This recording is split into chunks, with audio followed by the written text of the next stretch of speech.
Hi, guys. Welcome back to Rock the World with Kay and Michelle. I'm Michelle. This is Kay. We're diving into a huge topic. What is a diagnosis for children with special needs? We feel we need to cover this topic for several reasons. The main one is because a parent just doesn't feel that there could be anything wrong with their child if there wasn't, let's say, a birth trauma, something was more obvious. But in this podcast, you're going to learn about early infant child diagnostics types. But by the way, guys, when I say that, please, we are giving a half-hour general podcast. We are going to say it again.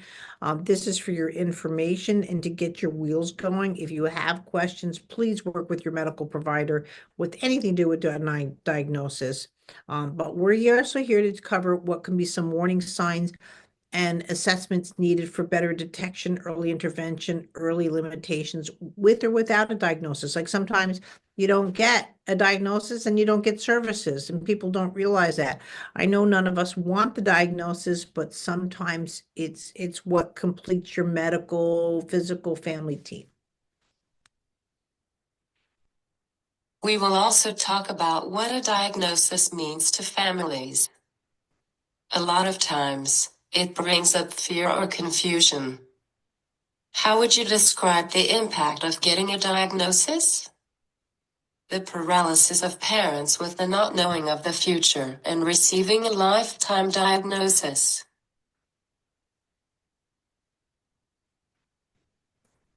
The experiences we discuss on this show are for educational purposes only.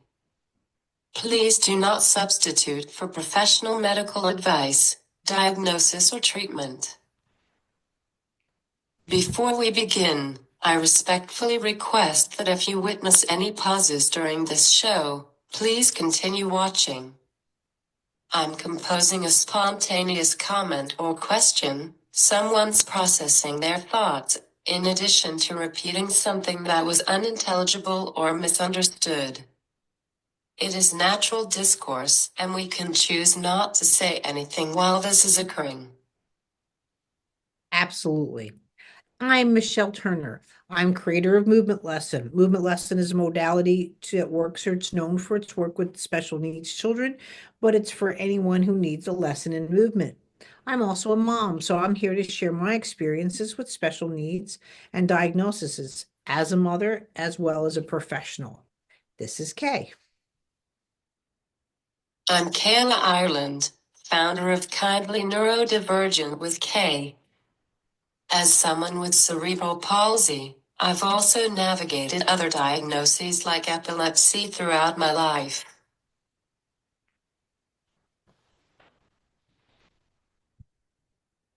Let's getting into defining a diagnosis.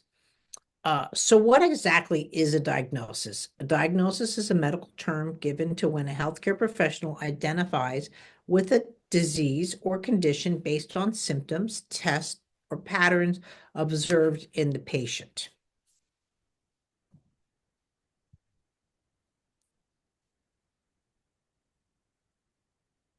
A diagnosis helps to define the nature of a person's condition, whether it's neurological, genetic, or environmental.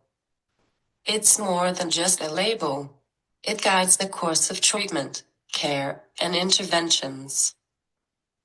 Yes, but a diagnosis doesn't mean a full picture is clear, right? For example, with my son, he was diagnosed with autism, but we had no idea about some of his medical complexities about it till it's much later.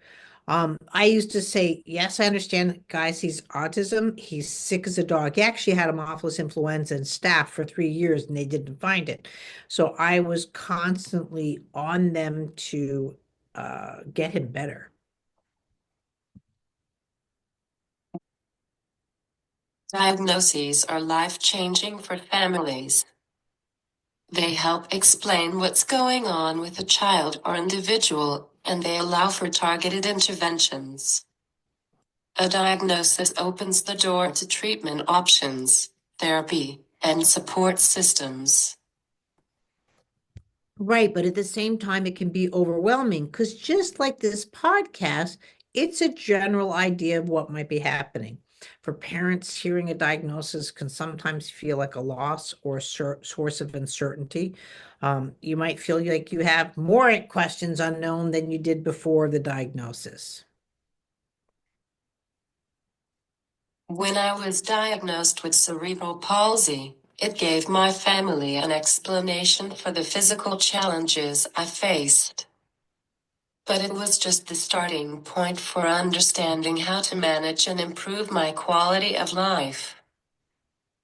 Right. It's really important and crucial to remember that when a diagnosis can offer clarity, it doesn't define a person's worth or potential. It's just one piece of a larger puzzle. And that alone, guys, if that's all you take away from that, it's really important. But let's look at how a diagnosis is made. The process of getting a diagnosis can vary depending on the condition, meaning if your child's in critical care, chronic, and so forth, you might have to get that emergency visit. But often doctors look at the overall symptoms. This is why you have to get really clear of what these are. You have to know your child. Your communication at this level is really important because if you're missing some key points, right, to the symptoms, medical history, genetic factors, and even family history are there to make a determination. For some conditions, like autism, it's based on behavior and developmental milestones. For others, like cerebral palsy, brain scans or MRIs may be needed to identify brain injuries. Right. Some big, and also too, some conditions or diagnoses can take years to be made. In my case, it was over 3 years, especially with rare conditions or the symptoms are more subtle. It can turn out to be age adjusted. My dad has muscular dystrophy and it didn't show up till he was about 55. But it's important for families to stay persistent and the advocate for the answers. Again, like we did with my son's symptoms, you have to get real clear of what they are. There can be a lot of uncertainty in the process, and sometimes diagnoses evolve as more information becomes available or as the individual grows. For example, my epilepsy diagnosis wasn't recognized at the same time as CP. Right. And both of those diagnoses can change all the time, guys. Right. And this is where you get into what we call parental paralysis, the impact of not knowing versus a lifetime diagnosis, right? The complications of or the aspects of that, right, Kay? Let's talk about the emotional side. Parents often feel stuck, either because they don't know what's wrong, or because they're given a lifetime diagnosis. Right. I, this is also for my son, but I can clearly say I went through so much. Not knowing if he was going to die. I constantly was told I had a 2 year window for life or a 5 year window. And then it went to an autism diagnosis. That was so overwhelming, and it can be for you too. And for me, hearing a diagnosis can sometimes even feel like a loss. Parents, and you'll feel like my child's not going to be a baseball player or something like that. Being told about all that couldn't or wouldn't happen, or source of medical uncertainty because my son ended up having a massive infection. It wasn't just autism.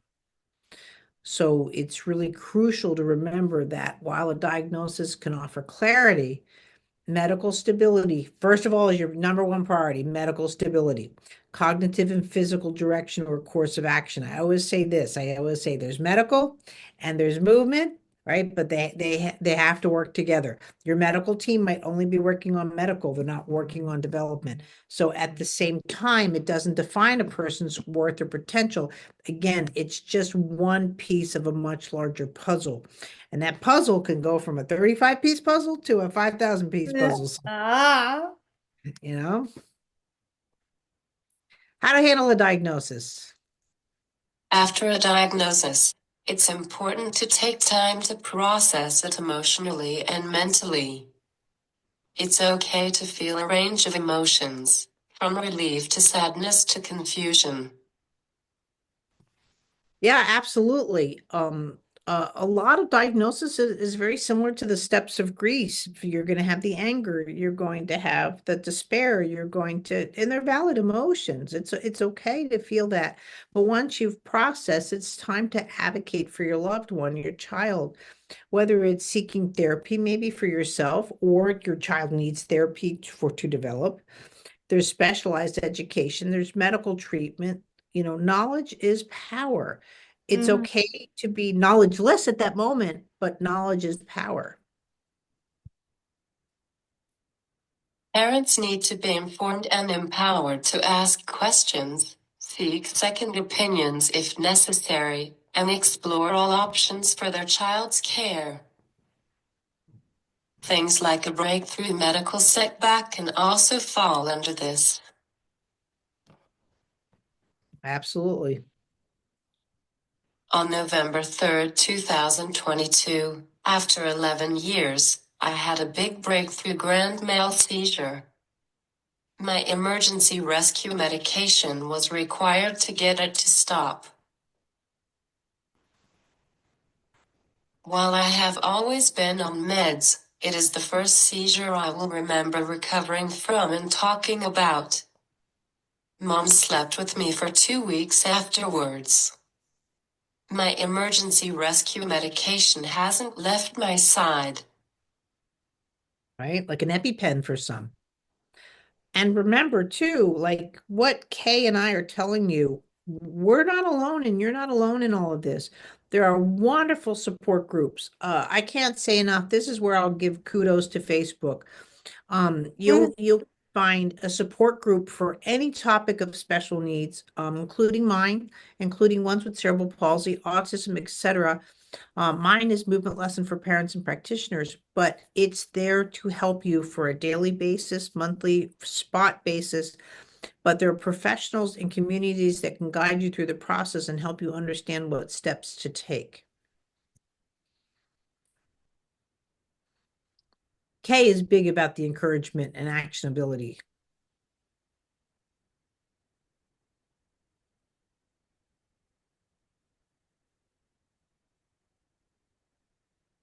Be careful though, not everyone is nice.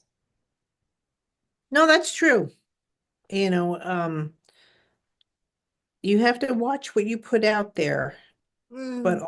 also you have to take in what you receive that matters for you. So, what can you do if you're navigating a new diagnosis? First, educate yourself about the condition, but also focus on the person beyond the diagnosis. Yes, don't be afraid to seek professional help or support.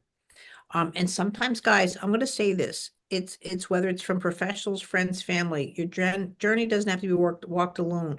But I want to add to this, like Kay said, sometimes people aren't so nice. It might seem like it's your own family, and please, I'm not here to upset anybody, but you didn't plan for this. I didn't plan for this. The father, the spouse didn't plan for it. The grandparents didn't plan for it.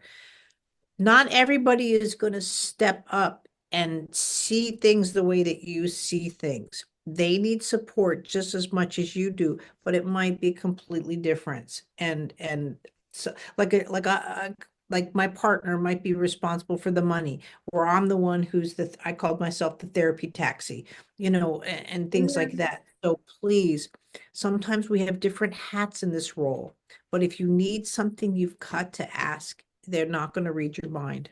So I took in a little bit there. Take it one step at a time.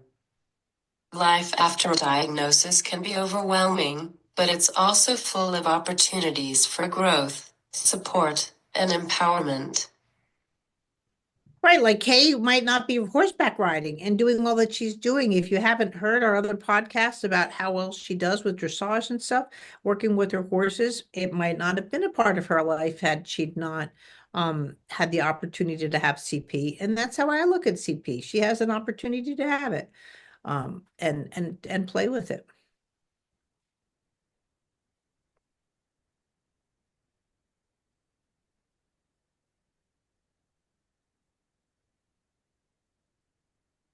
I start writing in March. Woohoo! Yeah. You came Let's here with talk 85 about early degrees. warnings. Early warnings and red flags for better detections. Again, this also helps you with your support system. What are you working on? Parents, before a doctor, what are you looking for? Even before a doctor says anything, there are movement signs that tell us if a baby's on track, what they go through a few of these things together. Movement irregularities like stiff, floppy, or uneven body movements. Lack of weight transfer like doesn't roll or shift smoothly into each milestone. Trouble breathing or feeding like lack of first breath, neonatal complications, weak sucking, gasping, or reflux issues.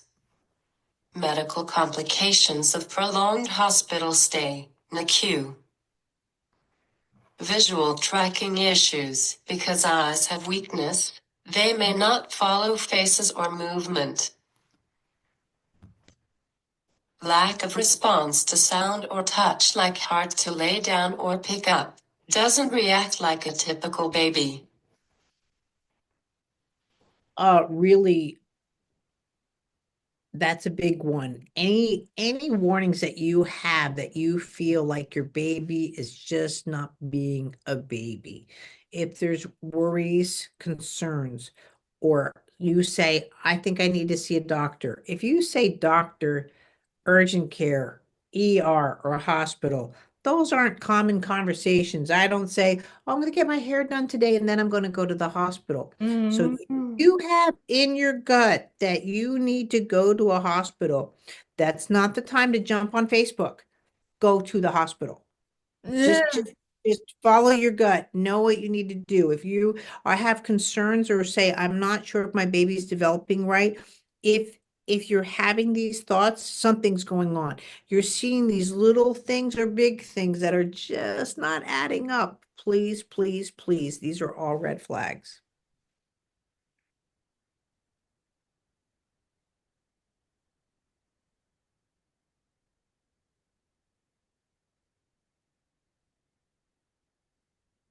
At any age.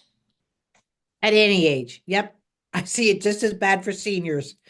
It's like, no, no, I've saved a lot of my adult clients' lives where I'm like, okay, leave and go that way. Go to the, but we can't thank you enough for taking your Thank time you for listening to Rock the World with Kay and Michelle.